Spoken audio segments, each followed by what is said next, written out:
अस्सलाम वालेकुम जी। Neo podcast के साथ मैं हूँ हिना सलमान। अ, आपके सामने हाजिर हूँ। व्यूअर्स, अगर आपको थोड़ा-सा हम कहते हैं ना कि बायगॉन डेज़ में लेके जाएँ, तो अंग्रेज़ जो थे, वो यहाँ से तो चले गए। लेकिन अपने पीछे जो लेगेसी छोड़ के गए उसमें एक जो विरसे में आई वो थी अंग्रेज़ी, जिसका हमने कहते हैं ना कि बुरा हाल कर दिया। ऐसा हाल कर दिया, ना उसके हमने कपड़े रहने दिए, ना उसकी हमने कहते हैं ना कि तमीज़ और तमद्दुन उसमें रहने दिया, ना हमने उसको मिसाल बनाकर उनसे कम्पीट करने की कोशिश की। तो हमने क्या हाल किया इस ज़बान का। ये ज़बान जो थी हमने आड़े हाथों ले ली और इस ज़बान की बिना पर हम दुनिया में कहीं कामयाब नहीं हो सकते, अगर मैं आपको बता दूँ। और अगर हम इस ज़बान को नहीं सीखेंगे, नहीं अपनाएँगे, तो हम इस दुनिया से तो गए, हम वैसे ही उनके लिए तो वैसे ही हम जहन्नुमी हैं, जो हमने उनका हाल किया हुआ है। तो हमने सोचा कि आज आपको क्यों ना अंग्रेज़ी सिखाएँ और हमारे यहाँ जितने गैप्स हैं, जितने इदारों में, जितने डिफरेंट सोशल प्लेटफ़ॉर्म्स के ऊपर मसाइल हैं, उनको एड्रेस करें कि हमें अगर हम अंग्रेज़ी नहीं बोल सकते, तो किसी ने हमें डंडा नहीं मारा कि हमने बोलनी है। जहाँ बोलनी है, वहाँ बोलते नहीं हैं, जहाँ नहीं बोलनी, वहाँ हम फर-फर करके दूसरों को इम्प्रेस करते हैं। तो क्या ये इम्प्रेसिव लैंग्वेज है? हम अंग्रेज़ी सिर्फ़ दूसरों को इम्प्रेस करने के लिए बोलते हैं या डिप्रेस करने के लिए बोलते हैं? तो हमने सोचा कि आज हम अपने उस्ताद मोहतरम को बुलाएँ। आप सबके उस्ताद हैं, मेरे भी उस्ताद हैं। सैयद एजाज़ बुखारी साहब, welcome to the show. Honoured ma'am, कैसे हैं जज़ाकल्लाह, आप? अल्हम्दुलिल्लाह, अच्छा, अल्हम्दुलिल्लाह। आप पे एक लोग इल्ज़ाम लगाते हैं, बहुत बुरा। कहते हैं कि सिखाते तो अंग्रेज़ी हैं, बोलते ऐसी तमीज़ और तमद्दुन की उर्दू हैं। क्यों? अच्छा, मैं आपसे एक बात अर्ज़ करूँ, उस्ताद जो होता है ना, वो एक बात को समझ ले कि वो हर्फ़ की हुर्मत का अमीन होता है। उस्ताद आम आदमी नहीं होता, वो आम लोगों को ज़बान देने वाला होता है। तो उसका लबो लहज़ा दुरुस्त होना चाहिए। जब आप मुझसे हम कलाम होंगे उर्दू में, तो मैं पूरी कोशिश करूँगा कि उसको बेहतर अंदाज़ में बोलूँ। हुँ, इसी तरह जब आप अंग्रेज़ी में हम कलाम होंगे, मैं कोशिश करूँगा उसको बेहतर अंदाज़ में बोलूँ। हुँ, तो ये इल्ज़ाम अगर मेरे सर पे है, हाँ। तो शुक्र अल्हम्दुलिल्लाह। आप लेने को तैयार हाँ, बिल्कुल। हैं। बिल्कुल। अच्छा, थोड़ी-सी हम बात करते हैं हमारे जहाँ-जहाँ मसाइल हैं। हम लोग देखते हैं चीज़ें। स्कूल कॉलेजेस में तो अंग्रेज़ी पढ़ाई जाती है। अब ये इंडिविजुअल के ऊपर भी होता है, किस बैकग्राउंड से आ रहा है, किस जगह से आ रहा है, उसका डायलेक्ट क्या है। ये डायलेक्ट के ऊपर होता है। हर 15 किलोमीटर के बाद ज़ुबान हाँ जी, बदल लहज़ा जाती बदल है, जाता लहज़ा है। बदल जाता है। तो लहजे का अंग्रेज़ी से क्या ताल्लुक है? क्या लहजा है वो अंग्रेज़ी की अक्कासी करता है?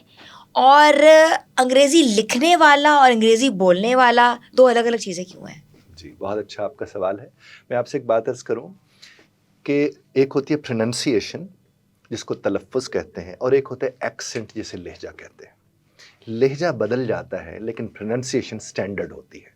इसीलिए जब कभी भी आप डिक्शनरीज़ की बात करते हैं, तो डिक्शनरीज़ में एक्सेंट्स नहीं होते, प्रोनंसिएशन पाई जाती है।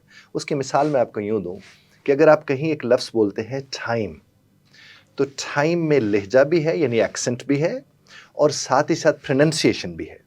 और अगर आप उसे टाइम कह देते हैं, तो उसमें प्रोनंसिएशन तो मौजूद है, लेकिन लहजा उससे निकल लिया। हुँ, और अगर आप किसी को कह देते हैं टैम, हुँ, तो फिर ना प्रोनंसिएशन रहती है, ना एक्सेंट रहता है। हुँ, हमारे यहाँ नॉर्मली हुआ ये, मैंने जब पिंग्लिश और इंग्लिश का कॉन्सेप्ट दिया था, तो उसमें मैंने यही बात समझाने की कोशिश की थी कि अगर आपकी ज़बान आपको नहीं रोक रही किसी लफ्ज़ को अदा करने से, तो कम से कम फिर आप अपने आप को तो मत रोकिए। हुँ, और उसका जो वजह बनी, मैं आपसे अर्ज़ करूँ, मैं आज से कोई बरस पहले डॉक्टर्स को मुझे ट्रेनिंग कराने का मौका मिला आइल्ट्स के हवाले से। तो वो तकरीबन को 2000 डॉक्टर थे और 4000 नर्सेज़ थीं, और मैं ही सिलेक्ट हुआ था उनको ट्रेनिंग कराने के हुँ। लिए। तो वहाँ पर हमारे खान साहब होते थे, जो मेरा दोपहर का खाना लाया करते थे। अच्छा। और जब वो खाना लेकर आते, तो मुझे कहते, साहब रोटी आ गया है। हुँ, अब आ गया है तो मसले देरी ना ठहरा, उस तरफ मेरा ध्यान नहीं गया। मैंने कहा, खान साहब किबला, आप इसको रोटी कहिए, ये रोटी नहीं, आप हुँ, इसे रोटी मत बोलिए। अब जब वो बार-बार मेरी कोशिश के बावजूद उसे रोटी कहें की बजाय रोती कहें, तो मैंने कहा, आप कहीं फ़ारसी ख़ानदान तो नहीं है, यानी आप कहीं ईरानियन बॉर्डर से हुँ, नहीं ताल्लुक हुँ, आपका?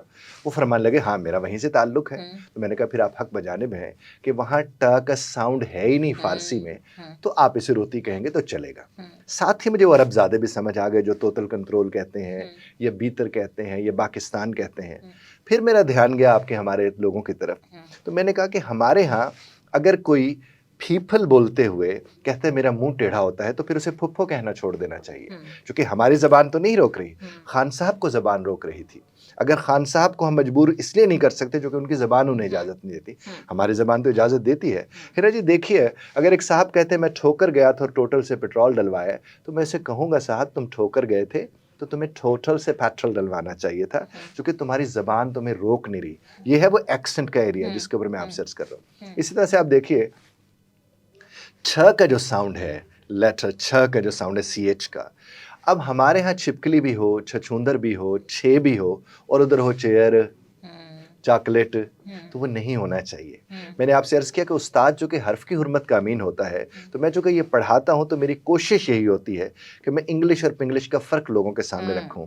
मैंने अर्ज़ करूँ कि ये छ का साउंड है, ये ठ का साउंड है, ये ख का साउंड। अब देखिए ख आप खोखर भी कह देंगे, खीरा भी कह देंगे, लेकिन उधर आप कहेंगे कैट, तो आपको नहीं कहना चाहिए, क्योंकि आपकी ज़बान आपको नहीं रोक रही। आप उसे कैट कहते हैं, आप उसे क्यूकम्बर कहते हैं, आप किंग कहते हैं, आप क्वालिटी कहते हैं। अब कहाँ क्वालिटी और कहाँ क्वालिटी या क्वालिटी, तो इन चीज़ों के ऊपर हमारे जितने भी हमारे जितने भी इस वक्त सुनने वाले लोग हैं, जो हमें देखने वाले हैं, अगर वो इन्हीं हरूफ पर ही ध्यान देना शुरू कर दें और कोई भी तर्ज तहरीर उनके सामने है उसे पढ़ना शुरू कर दें, आपने इतनी जगहों को देखा है, परखा है और आपने देखा है कहाँ कहाँ प्रॉब्लम्स हैं, मगर आपने सबसे जो इम्पोर्टेंट जगह है, जो हमारी स्क्रीन पे आते हैं ऐसे बड़े बड़े लोग, ऐसे हमारे सितारे जो पाकिस्तान का नाम रोशन करते हैं खेल के जरिए, आपने उनको क्यों नहीं देखा? एक छोटी सी एक वीडियो है, मैं चाहती हूँ कि मैं आपको सुनवाऊं। अब यहाँ पर एक बात मैं आपसे अर्ज़ करूँ, जो तो हमारा है निज़ाम तालीम, उसमें चूंकि कहीं बोलना सिखाया ही नहीं जाता, तो लिहाजा ये तो आप उनसे तवक्को करें ही मत। और ये होता क्या है, देखिए है ना जी, आपके हमारे यहाँ आपको इल्म होगा कि साहब खड़े होके डेइस या पोडियम के ऊपर किसी का लिखा हुआ पढ़ाते हैं और फिर उस लिखे हुए पर किसी और का लिखा हुआ याद करवा देते हैं। उसके बाद फिर हमें कहा जाता है बोल के दिखाओ, तो हम बोल नहीं सकते। जहाँ तक ताल्लुक है हमारे जितने भी हीरोज़ हैं, ज़ाहिर उनका बड़ा एहतराम है, वो हमारी शान है, इसमें तो कोई दूसरी राय है ही नहीं। लेकिन जहाँ उनकी तरबियत की जब बात आती है, मेरा ज़ाती तौर पर ये मानना, और हम तो बात ही कर सकते हैं, हम मीडिया के लोग हैं, बात ही कर सकते हैं, हम बात कर सकते हैं कि PCB को और यहाँ तक कि स्पोर्ट्स के जितने भी हमारे इदारे हैं, चूँकि ये लोग हमारे एम्बेसडर्स हैं, बिल्कुल ये चेहरा है हमारे पाकिस्तान का। पहले तो मैं तो इब्तदाई में इनसे अर्ज़ करता था कि इन्हें बात ही उर्दू में करनी चाहिए। ठीक है, खड़ा कर ले साथ अपने को ऐसा जो उनको ट्रांसलेटर कर दे और वकार के साथ अपने भी, मैं अपनी ज़बान के अलावा किसी और ज़बान में बात नहीं करता, पहला तो ये। लेकिन कम्युनिकेशन क्या वो अपनी ज़बान में भी कर सकते हैं या नहीं कर सकते, ये भी बहुत बड़ा सवालिया निशान है, जो कि हमारा निज़ाम तालीम अच्छे कम्युनिकेटर पैदा नहीं करता। अब जितनी बड़ी यूनिवर्सिटीज़ में चले जाएं, इदारों में चले जाएं, हर सेमेस्टर के हर पेपर के अंदर एक HEC की तरफ से है कि आपने उनकी प्रेजेंटेशन स्किल्स पे काम करना है। लेकिन मैं आज तक इस यूनिवर्सिटी का नाम नहीं ले सकता जहां पर प्रेजेंटेशन के ऊपर सही प्रॉपर काम किया जाता। हम और अगर आएंगे इस बात पे आएंगे, तो आप जब वहां से अब देखिए उस हालत में जब वो लोग नहीं, ये बेचारे तो मैट्रिक FA होते हैं, लेकिन स्किल्ड बेस है, इसकी स्किल मैटर करता है, स्किल सेट मैटर करता है, उसके ऊपर PCB को काम करना, स्किल सेट को तराशना, पॉलिश करना, प्रेजेंट करना किसका काम है? देखिए इनको या तो वो PCB सोचे ना, ये कि देखिए जब वो कहते हैं कि इनके खेलने से जब दुनिया में इनका नाम होता है, तो जब स्टेज पर खड़े होकर बात करते हैं तो उससे और ज्यादा इंपैक्ट, परसेप्शन कितना बुरा पड़ता है, बुरा पड़ता है। लेकिन इसको सोचना तो PCB को है। अब PCB भी उन लोगों को रखे जिन्हें सिखाना आता है। अब देखिए किसी को अगर अंग्रेजी बोलना आती है तो इसका मतलब ये नहीं कि वो सिखा भी सकता है। आप देखिए इसमें से मैं तो बड़ा दावा बातिल कहा जाता है, मैं तो बड़े दावे के साथ कहता हूँ, ये साहब हैं या कोई और लोग हैं, मुझे कुछ दिन के लिए दे के देखिए, आप इनमें फर्क डाल लीजिए। अच्छा, मैं पूछना चाह रही हूँ, ये बोल क्या रहा है? आप इसकी ट्रांसलेशन तो कर सकते हैं ना, कि मुझे समझ नहीं आई ये क्या बोल रहा है। असल में देखिए जो सवाल किया था ना रमीज राजा साहब ने, चूंकि रमीज राजा साहब बहुत अच्छी अंग्रेजी बोलते हैं, जो उनका सवाल था वो इम्प्रूवमेंट और एरिया के हवाले से था, और चूंकि वो समझ ही नहीं पाया उनके सवाल को, तो वो क्या जब वो समझ नहीं पाया तो वो ज़ाहिर जवाब ऑलवेज इधर उधर लगा के कोई और बात कर रहे हैं। देखिए मैं आपको एक बात अर्ज करूँ, बोलने का ताल्लुक सुनने से होता है। आप मुझसे बात कर रही हैं, अगर मुझे आपका सवाल समझ नहीं आएगा तो मैं जवाब कोई और ही दूंगा ना, फिर जो मुझे आता है मैं वही बताऊंगा।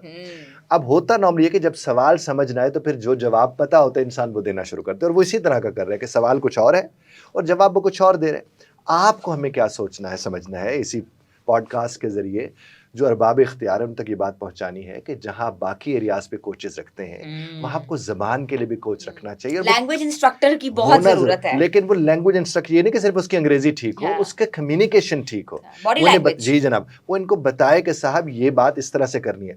कि देखिए ये असल में तो अपने हिसाब से अपनी टीम को मोटिवेट करना चाह रहा है, ठीक जो है। कि हर लीडर आप का काम मोटिवेशनल होता है। स्पीकर हैं, आपको पता है कि आप कैसे मोटिवेट करते हैं, तो जी, इसलिए मोटिवेट ही कर रहा है। असल में उसे अपनी जबान में मोटिवेट करना चाहिए था, क्योंकि हम्म। यहाँ पर कोई जरूरत नहीं थी अंग्रेजी बोलने की, उसके अपने ही लोग खड़े हुए थे। उसे उर्दू में ही उन्हें मोटिवेट करना चाहिए थे। देखिए अंग्रेजी को स्टेटस नहीं बनाना चाहिए, ये ज़रूरत है और ज़रूरत के तहत इसे इस्तेमाल करना चाहिए। जैसे आपने इब्तदाई में फरमाया कि लोग इसको बड़ा अपने लिए वो समझते हैं, ऐसा नहीं है। इससे कोई शान नहीं बढ़ जाती, लेकिन आप कम्युनिकेट करते ये हैं। वैल्यू एडिशन है भाई। हाँ, देखिए, you know something, you know a language. और हमें आनी चाहिए, क्योंकि हमने दुनिया में सफ़र करना है, दुनिया में लोगों से बातें करनी है। और पीसीबी से मैं रिक्वेस्ट करूंगा, नकवी साहब से खास तौर पर, क्योंकि मेरे ख्याल में यही है इस वक्त चेयरमैन वही है, मोहसिन नकवी साहब, तो उनसे हम ये दरख्वास्त करेंगे कि इन लोगों की कोचिंग का, जिस तरह बाकी चीज़ों का ध्यान रख रहे हैं, इस तरह ज़बान को भी इम्प्रूव करवाने के लिए बाकायदा इनके लिए कोचेस अच्छा रखें। वो ये भी तो कह सकते हैं, हर दूसरे दिन तो बंदा बदल जाता है प्लेयर, तो कितनी जबान हम चेंज कराएं, किसकी चेंज कराएं? ठीक, चलो कुछ तो उसको साथ करके भेजेंगे ना। हाँ। कम से कम इतना तो कर लीजिए ना कि कुछ ना कुछ वो सीख के उस इदारे से चला जाएगा। हाँ। अब देखिए अंग्रेज कोच भी रखे हैं, ये लोग भी दिलचस्पी उतनी नहीं ले होते, जो कि एक स्टारडम होता है ना, किसी को सुनना करना। इनको सुनना सिखाएं ताकि ये सुना सकें, नहीं तो सुना तो वो रहे हैं, वो आपके हमारे सामने है। बहुत थोड़े वक्त में अंग्रेजी इन सब की ठीक हो सकती है, चूंकि इनके पास एनवायरनमेंट है, एक्सपोजर है, पूरी दुनिया में ये लोग बात करने वाले लोग हैं।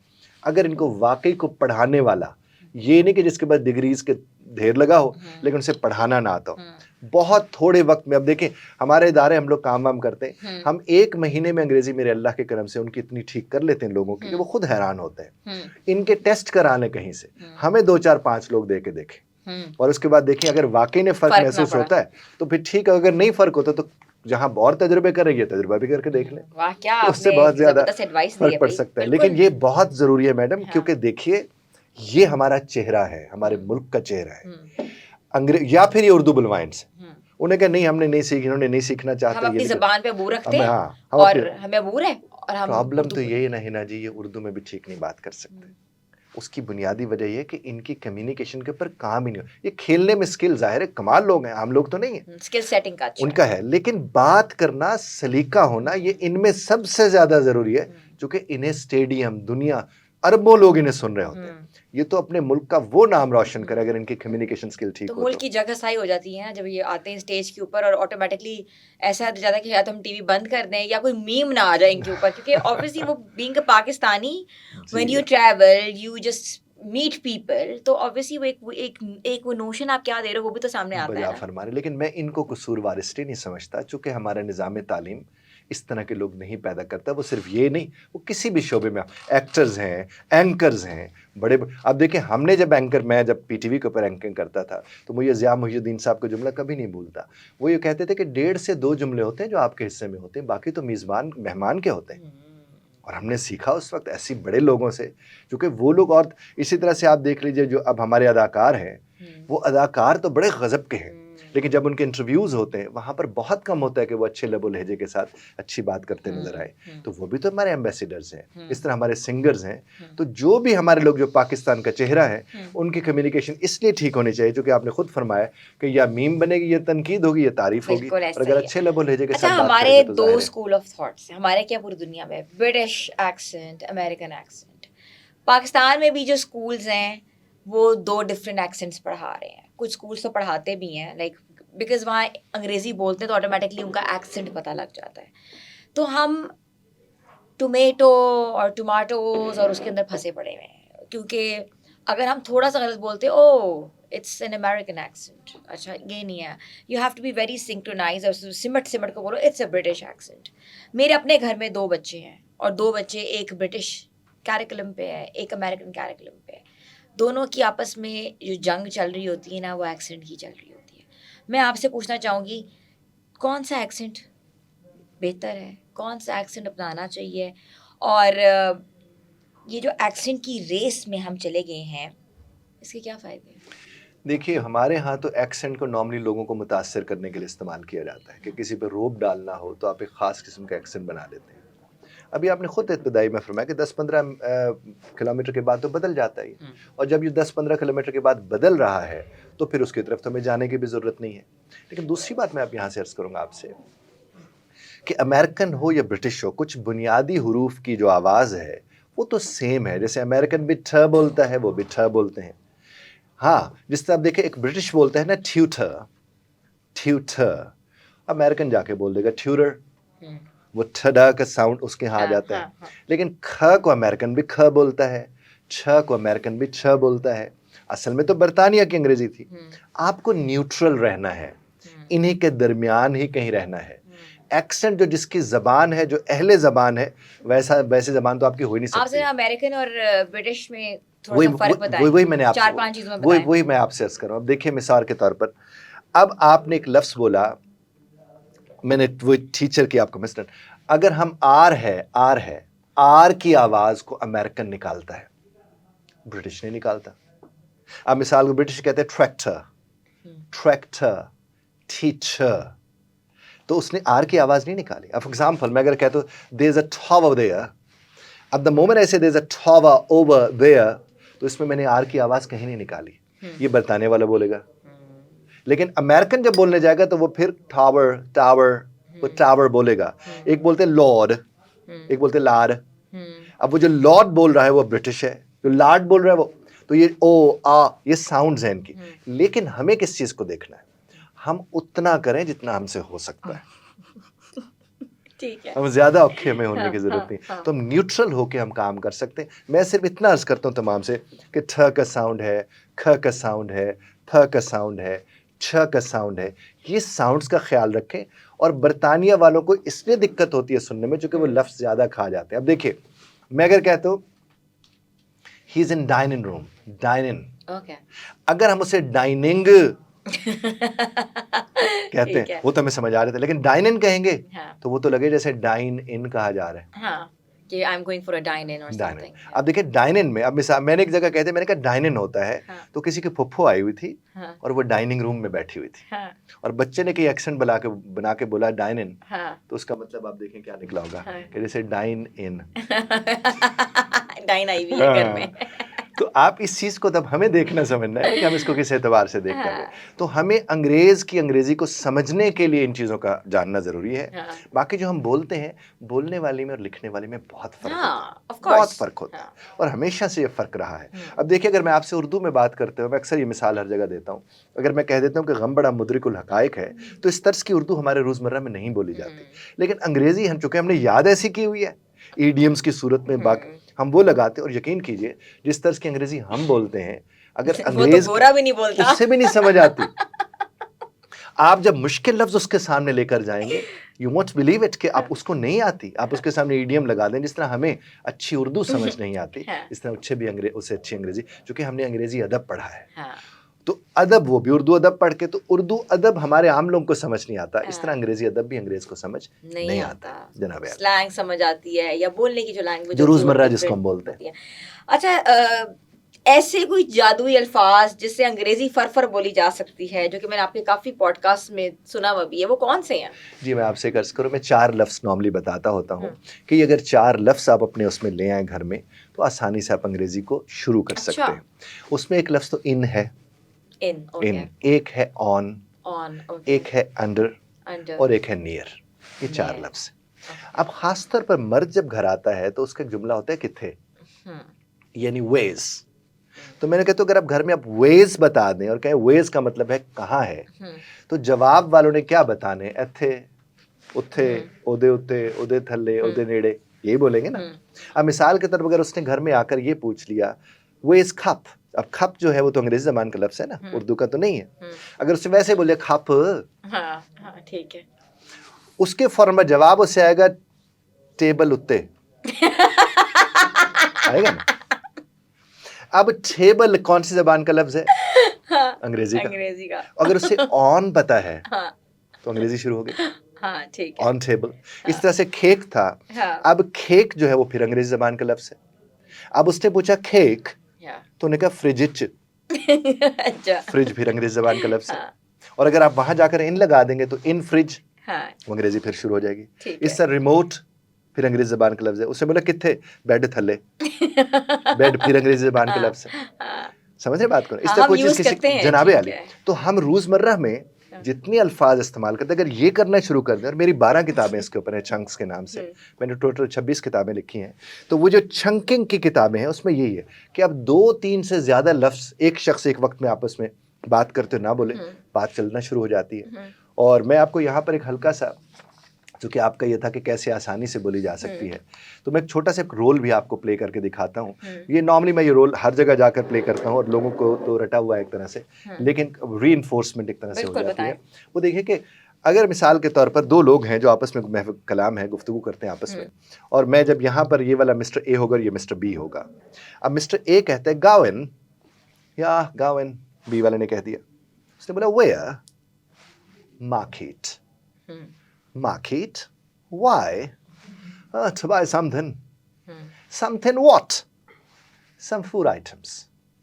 Food for home. Obviously family. Family got married. Yeah, got married. Great, congratulations. Thank you. Bye. Yeah, bye. See you. Maybe. दोनों में गुफ्तगू मुकम्मल हुई। मैंने एक जुमला भी नहीं बोला। और हमारे जितने भी सामीन, हाजरीन, नाजरीन थे, उनमें से कोई ये नहीं कह सकता कि हमें समझ नहीं आई। समझ आ गई। समझ आ गई। और कहीं भी जुमला नहीं बोला। और अगर हमारे ऊपर ये आपत्ति आन पड़े, हम क्या करेंगे? Where are you going? और जवाब आएगा I am going to market. और थोड़ी देर के बाद अंग्रेजी स्वाहा। चूंकि हमें अंदाजा नहीं होगा अब डज लगना है, डू लगना है, हैज लगना है, हैव लगना है। तो अगर अपने रोजमर्रा में ये लोग 2-2, 3-3 लफ्जों में आपस में कलाम करना शुरू करें, बड़ी आसानी से वो बोल सकते हैं। चूंकि टेंसेस आते हैं इनको, लंबी अंग्रेजी नहीं आती है।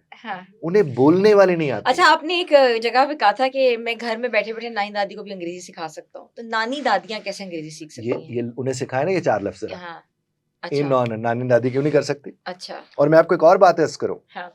जो जितने कम पढ़े लिखे हैं वो उतना जल्दी अंग्रेजी सीख लेते हैं। अच्छा, कोई मैंने ये पूछना था, एज ब्रैकेट क्या होती है? हमेशा से कहते हैं कि छोटे बच्चे जो कि 5 साल की उम्र तक है 3 लैंग्वेजेस भी सिखाओगे सीख जाएंगे, फ्रेंच, इंग्लिश, जर्मन।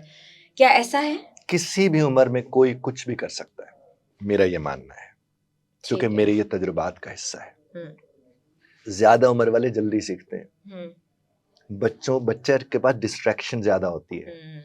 बच्चे के पास वो एसोसिएशन उस तरह की नहीं होती चीजों की, उसके पास प्रायर नॉलेज नहीं होता, वो रिलेट नहीं कर सकता। जितने बड़े लोग हैं वो ज्यादा जल्दी सीख जाते हैं। और मेरे पास ऐसे ऐसे लोग हैं जो 70-70, 80-80 साल के पाकिस्तान से बाहर बैठे हैं, मेरे अल्लाह के करम से वो सीख जाते हैं। ऐन मुमकिन है, मैं तो कहता हूँ कोई भी को कहते हैं मुझे सिखा के दिखाओ, प्लीज आए देखें। आपको भी पीसी भी देंगे ना?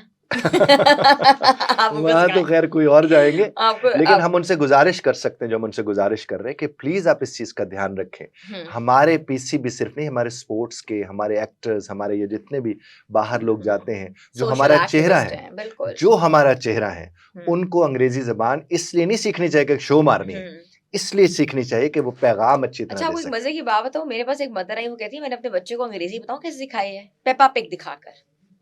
अब उसकी दादी बैठी हुई थी, कहती तुमने अंग्रेजी सुअर दिखा के उसको अंग्रेजी सिखाई है। अब सेम एक्सेंट पेपा पिग का, आपको पता है ब्रिटिश एक्सेंट, जी जी। और पेपा पिग बहुत से बच्चों ने देख के वैसे एक्सेंट जो है कॉपी किया हुआ है। तो इंग्लिश मूवीज हो जाए, इंग्लिश कार्टून्स हो जाए, कितना इंपॉर्टेंट रोल प्ले कर रहे हैं लर्निंग ऑफ इंग्लिश में। देखिए मैं आपको एक बात अर्ज करूं, बच्चों की हद तक तो हम इन बातों को ठीक समझते हैं कि जो बच्चा एंटरटेन हो। बड़ा फिल्म देखने से कभी अंग्रेजी ठीक नहीं होती। अच्छा, देखिए बुनियादी नुक्ता मैं आपसे देखने से कभी सुनना ठीक हो सकता है, ये बड़ा अहम नुक्ता है। नहीं, सुनने से सुनना ठीक होता है।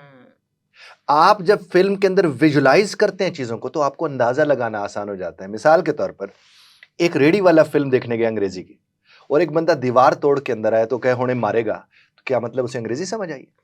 उसे दीवार का टूटना नजर आया। इसीलिए अगर आप कहते हैं कि आप अंग्रेजी ठीक करें, तो फिल्म्स देखने की बजाय ड्रामाज जो अंग्रेजी के हैं उन्हें सुने। अच्छा। जेब में मोबाइल डाल के उन्हें सुने। हाँ। वेरिएशन जो है वो rise and fall of the tone है, वहां से जब आप लफ्ज उठाएंगे तो वो आपकी रोजमर्रा में आएंगे। लेकिन what I have seen normally ऐसा होता नहीं है। मैंने नॉर्मली क्या देखा है, हमारे पास कई बच्चे क्या कहते हैं, हमारे अब्बा से कहें फिल्म देखने से अंग्रेजी ठीक होती है, वो दूसरे मानों में हमसे फतवा मांग रहे होते हैं कि वो उन्हें फिल्म देखने दी जाए। फिल्म देखने से, चाहे वो आप नेटफ्लिक्स है, कोई भी सीरीज है, देखने से नहीं सुनने से। बोलना हमेशा सुनने से ठीक होता है, देखने से ठीक नहीं होता। Very well said. यूनिवर्सिटीज़ की बात करते हैं थोड़ा सा। यूनिवर्सिटीज़ के डिफरेंट प्रोग्राम्स हैं, जो लेक्चर आ रहे हैं, इवन के पीएचडी स्कॉलर्स हैं, वो लेक्चर जो कि विटनेस किया गया उर्दू में डिलीवर कर रहे हैं। अब उर्दू में जब लिसनर लेक्चर उनका सुन रहा है तो वो अंग्रेजी में कैसे लिखेगा? बजा फरमाया आपने। मैं आपको यहाँ पर एक बात अर्ज करूँ, और ये चूंकि आपके चैनल का भी एक इदारे के साथ ताल्लुक है, तो मैं ये चाहूँगा कि ये जुमला साहब तक भी पहुँचे कि ये जितने भी बड़े बड़े लोग हैं अपने इदारों में, जब उनके यहाँ हर सेमेस्टर में, मैंने आपसे इब्तिदाई में भी अर्ज किया था कि हर सेमेस्टर के हर सब्जेक्ट के अंदर एचईसी की तरफ से ये बता दिया गया है कि प्रेजेंटेशन हर बच्चे ने देनी है। इसका मतलब वो सामने खड़ा होता है, वो अंग्रेजी में प्रेजेंटेशन तैयार करता है और अंग्रेजी में प्रेजेंटेशन देता है। वही बच्चा जब मार्केट में जाता है वो इंटरव्यू अंग्रेजी में नहीं दे सकता। 8 सेमेस्टर में अगर 50 सब्जेक्ट पढ़े हैं तो 8 सेमेस्टर में 50 सब्जेक्ट की 50 कम से कम प्रेजेंटेशन तो उसने दी होंगी ना, इससे ज्यादा होती है और अंग्रेजी में दी होंगी। अच्छा, असातिज़ा भी जो अंग्रेजी पढ़ाने आते हैं, मैं आपसे अर्ज करूं, अगर वो अंग्रेजी में पढ़ा भी देना तो वो बोलने वाली थोड़ी होती है, वो और होती है। अच्छा, और फिर क्या होता है, जब इन इदारों के लोगों से हम इस मौजू पे बात करते हैं, वो कहते हैं, वो हमारे सामने रखते हैं वो नोटिफिकेशन टाइप एचईसी का, और फिर हमें बताते हैं ये हमारी आउटलाइन है। ये हम, यार मुझे तो प्रोडक्ट दिखाओ, मुझे आपकी आउटलाइन से कोई लेना देना नहीं है, प्रोडक्ट दिखाओ। और एक और बात मैं आपसे अर्ज करता चलूं, हमारे यहाँ जो पीएचडी जितने भी करके बैठे हुए हैं, उनके पीएचडी का जरूर एहतराम है, लेकिन वो मुदर्रिस नहीं है, वो टीचर नहीं है, वो डॉक्टर हैं, वो रिसर्चर हैं। उनके रिसर्चर होने पर हमें कोई एतराज नहीं है, लेकिन क्या वो टीचर हैं? क्या उनकी टीचिंग की ट्रेनिंग्स होती हैं? नहीं होती हैं। और अगर होती हैं तो इम्पैक्ट नजर आए, इम्पैक्ट नजर नहीं आता। और जब आप सरबराहान से पीएचडी, पहले तो बैठ के आपकी बातें नहीं सुनते। मैं एक इदारे में गया, मैं उनका नाम नहीं लूंगा, वो भी टॉप क्लास यूनिवर्सिटी है पाकिस्तान की। मैंने 3 घंटे 4 घंटे उनकी, वो मेरा एक सेशन है कैंपस टू कॉर्पोरेट के नाम से, एक वर्कशॉप में कराता हूँ। मैं वो कैंपस टू कॉर्पोरेट की वर्कशॉप वहां कराने चला गया। अब 4 घंटे के उस वर्कशॉप के अंदर जब लोगों ने ये देखा कि 4 घंटे हो गए वर्कशॉप को, और ना बच्चे मोबाइल इतना इस्तेमाल कर रहे हैं, ना वो वॉशरूम जा रहे हैं, ना वो ये कर रहे हैं, तो उनका जो हेड था उसने कहा कि मुझे मिलवाना उस बंदे से जो वर्कशॉप करा रहे हैं। खैर बद खात्म जब हो गई वर्कशॉप का खात्मा वगैरह, तो मैं गया उनके पास, बैठा, कहने लगे सर ये कौन सी गिद्दड़ सिंगी थी, बच्चा बड़ा इंगेज था आपके साथ। मैंने उनसे कहा कि जनाब मैं मुदर्रिस हूँ, आपके यहाँ मुहक्किक पढ़ाते हैं, आप अपने मुहक्किक को तदरीस सिखाइए। जब तक आप इसे तदरीस नहीं सिखाएंगे, इसी तरह के लोग बाहर आएंगे। वो मुझे फरमाने लगे कि सर आपने बात तो दुरुस्त की है, लेकिन मेरे तो जो पीएचडी है को जापान से करके आया हुआ, वहां से। मैंने कहा पीएचडी करके आया है, पीएचडी जो करके आया वो पढ़ाना नहीं सीख के आया, टीचिंग मेथोडोलॉजी डिफरेंट नहीं है उसको, बिल्कुल। और आप इसको, और फिर मैं तो आपके ही तवज्जो से अर्ज करूंगा, कहीं भी 40 मिनट 50 मिनट 90 मिनट के लिए मैं हाजिर हूं, बस मुझे ले जाए और छोड़ आए, आपका कोई पैसे ले। मैं हमारे यहाँ एक मिसकंसेप्शन है कि जिसको अंग्रेजी ज्यादा आती है वही पढ़ा लिखा है। नहीं, ये तो गलत बात है। हाँ। ये तो इंतहाई गैर मुनासिब बात है। हाँ। क्यों आप उसे पढ़ा लिखा समझते हैं? वो जो स्टेटस समझते हैं। हाँ। देखिए, जिसको तमीज से बात करनी आती है, हाँ, वो पढ़ा लिखा है, जिसे एहतराम करना आता है वो पढ़ा लिखा है। जो ड्राइवर का एहतराम नहीं करता, हमारे कैमरा के दोस्त हैं यहाँ पर मौजूद, अगर मैं इनके सामने फूंफा करूंगा, ये कहेंगे जा तू, और अगर मैं इनके साथ अदब एहतराम से बात करूंगा, ये मुझे जहां देखेंगे इनके दिल में मेरे लिए एहतराम आएगा, क्योंकि मैंने इनका एहतराम किया है। उस्ताद, मैं आपको अर्ज करूं, उस्ताद एहतराम करके एहतराम करना सिखाता है, और बच्चों को बेइज्जत करने वाला कभी इज्जतदार तो नहीं हो सकता। क्योंकि वो तो मेरे किबला वालिद साहब मुझे फरमाते थे कि ये जो बच्चे होते हैं ये आपकी इज्जत का सबब होते हैं, तो इज्जत के सबब को बेइज्जत करने वाला कहां से इज्जतदार हो सकता है? बिल्कुल ऐसा ही तो हम जब इस चीज को देखेंगे, अब यहाँ वहां से मैं आता हूँ, वो एक लगा हुआ जहां से हमने उनसे इजाजत लेनी होती है, वो टक करते हैं, हम अंदर आते हैं। हाँ। मैं जो ही अंदर आता हूँ मैं उनको शुक्रिया अदा करता हूँ। हाँ। क्यों? और मैं शुक्रिया अदा करता हूँ, मुझे लगता है याद रहूंगा, दुआ निकलेगी दिल से। हाँ। और अगर मैं उनकी तरफ यूं करके सरिया गर्दन में डाल, वो कहेंगे उन्होंने कई सरिया ऐसे देखे हुए। सही है। तो जब तक आप यस हमें करना चाहिए ना, जब तक हम नहीं, मैं आपके, मेरे पास जितने भी ड्राइवर मुझे लेने आते हैं, छोड़ने जाते हैं, मैं सबसे यारी लगाता हूँ, सबसे गप्पे लगाता हूँ। हाँ। उनके मामलात देखता हूँ, पूछता हूँ, जहां मैं मदद कर सकता हूँ।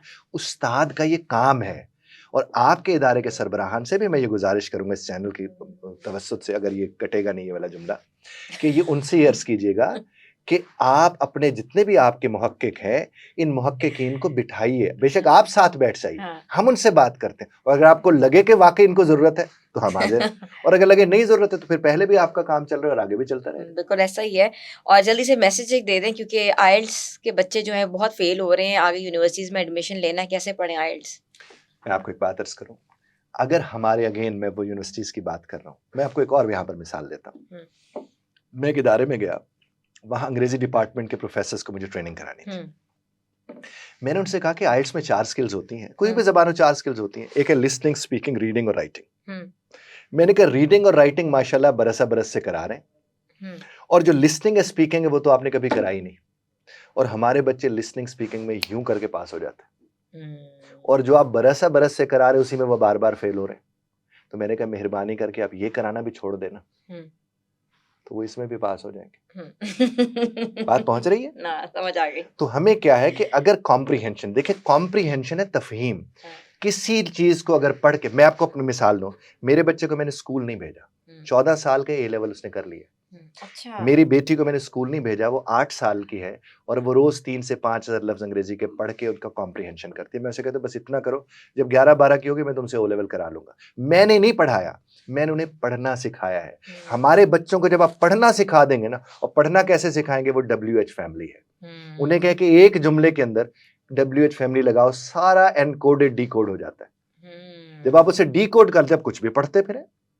अब कुछ, मेरे बेटे के मैंने जिम्मे लगाया कि मुझे उसने 200 से 250 सफ़े रोज पढ़ने ही पढ़ने हैं, और वो ऐसे नहीं कि पढ़ छड़िया, पढ़ के बताना है जनाबे आली, वो नोट्स बनाते हैं जनाबे आली।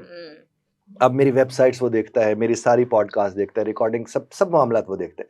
हमारे देखिए कुरान से बड़ी किताब तो कोई नहीं ना हमारी जिंदगी में। कुरान मौजूद हो जो हिदायत की किताब है और हर घर में हो, और हिदायत ना हो तो उसमें किताब का कसूर तो नहीं है। हमने तफहीम ही नहीं ली, हमने जब उस किताब को उस तर्ज पर देखा ही नहीं। मुझे एक साहब कहने लगे कि रिस्क, मैंने कहा सिर्फ एक बात समझ लो कि मिम्मा रज़क़नाहुम युनफ़िकून का मतलब क्या है, तुम कभी हाथ रोको ही नहीं गिनी, कभी खाना खिलाने से बाज ही नहीं आओगे, क्योंकि रब्बे कायनात फरमा रहे मेरे दिए में से दे रहे हो, किसी और से नहीं, मेरे दिए में से दे रहे हो। तो जब हम रब के दिए में से दे रहे हैं तो फिर तो बात ही खत्म होगी, फिर हम जितना तकसीम करेंगे उतनी चीजें आगे बढ़ती चली जाएंगी। और अंग्रेजी के हवाले से मैं सबसे बात अर्ज करूंगा, कुछ ना करें, एक दफा जरा आजमा के देखें। अगर आपको लगता है कि हम आपके लिए तब्दीली के सबब हो सकते हैं, बहुत थोड़े वक्त में अंग्रेजी आ जाती है। Thank you so much Syed Ijaz Bukhari साहब, आज बड़ा मज़ा आया, पता ही नहीं लगा कि टाइम कहाँ से कहाँ पहुँच गया हुआ है, पॉडकास्ट का टाइम ख़त्म हुआ है। तो व्यूअर्स, हमने आज आपको अंग्रेज़ी सिखाई है, और हमने आज गैप्स के ऊपर बात की है, कहाँ कहाँ हमें अंग्रेज़ी के अंदर काम करने की ज़रूरत है, और कहाँ कहाँ गैप्स को फिल करने की ज़रूरत है, क्योंकि फिल इन द ब्लैंक्स जो है ना, वो भी हर सिलेबस का हिस्सा होते हैं। तो हमने सोचा कि आज हम उन ब्लैंक्स को फिल करें सैयद इजाज बुखारी के साथ ही। तो मिलेंगे अगले पॉडकास्ट में। अपनी होस्ट हिना सलमान को इजाज़त दें, तब तक के लिए अल्लाह हाफ़िज़।